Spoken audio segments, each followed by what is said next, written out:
While you've been here in the country, in the capital northeast part of Delhi, there have been violent clashes. Police have been killed, some demonstrators, 9 deaths so far, we hear, and about 100 plus injured. What did Prime Minister Modi say to you about this amended citizenship law? And how concerned are you about this kind of religious violence in India? So we did talk about religious freedom, and I will say that the Prime Minister was incredible on what he told me. He wants people to have religious freedom, and very strongly. And he said that in India they have worked very hard to have great and open religious freedom. And if you look back and look at what's going on relative to other places especially, but they have really worked hard on religious freedom. I asked that question in front of a very large group of people today, and he talked about it. We talked about it for a long time, and I really believe that's what he wants. As far as the individual attack, I heard about it, but I didn't discuss that with him. That's up to India. Yeah, go ahead, please. Hi, sir. Emily Gooden with thedailymail.com. I was wondering, do you think justice was served in the Harvey Weinstein case? So I was never a fan of Harvey Weinstein, as you know. In fact, he said he was going to work hard to defeat me in the election. How did that work out, by the way? I'm trying to figure that out. He was a person I didn't never liked. I don't know too much about the case because, as you know, I've been over here between traveling and being at meetings almost every hour of the day, every minute of the day. I haven't been able to really see too much of it. But I was just not a fan of his. I knew him a little bit, not very well. I knew him because he was in New York. Not a person that I like. I will say the people that liked him were the Democrats. Michelle Obama loved him. Hillary Clinton loved him. And he gave tremendous money to the Democrats. And I guess my question is, will the Democrats be asking for that money back? Because he gave a lot of money to the Democrats. And, it's too bad, but that's the way it worked out. Yeah, Peter? I just want to follow up on that very quickly, if I can, Mr. President. Then I have a question that I wanted to ask you. But just on the Harvey Weinstein situation, this is being viewed as a milestone for the Me Too movement.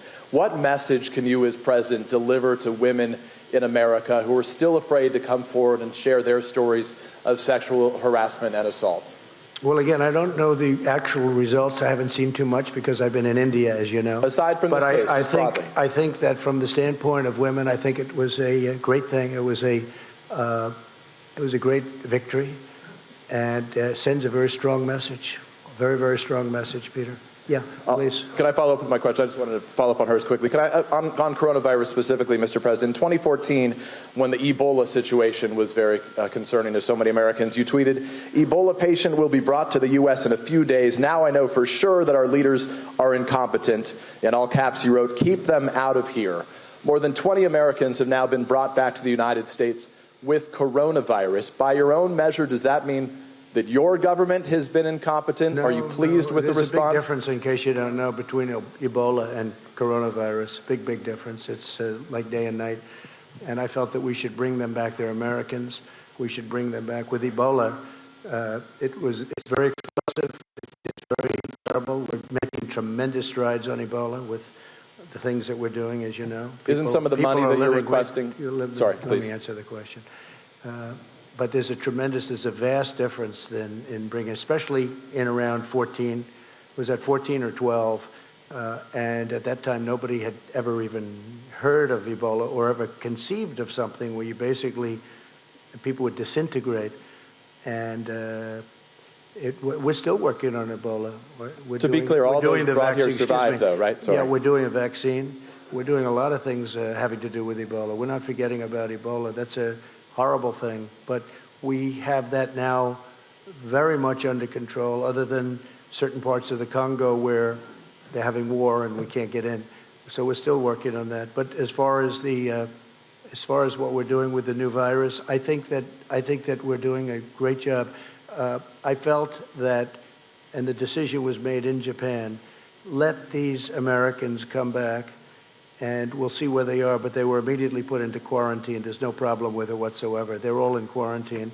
And as you know, I approved $2.5 billion for just that purpose, and also for working and getting a vaccine. For clarity, those with Ebola, when they were brought here, were quarantined, and all the Americans also survived, right? But the level of death with Ebola, at the time it was a virtual 100%. But none of the Americans who came here. There's a very good chance you're not going to die. It's just it's very much the opposite. You're talking about 1 or 2%, whereas in the other case it was a virtual 100%. Now they have it. They have studied it. They know very much. In fact, we're very close to a vaccine.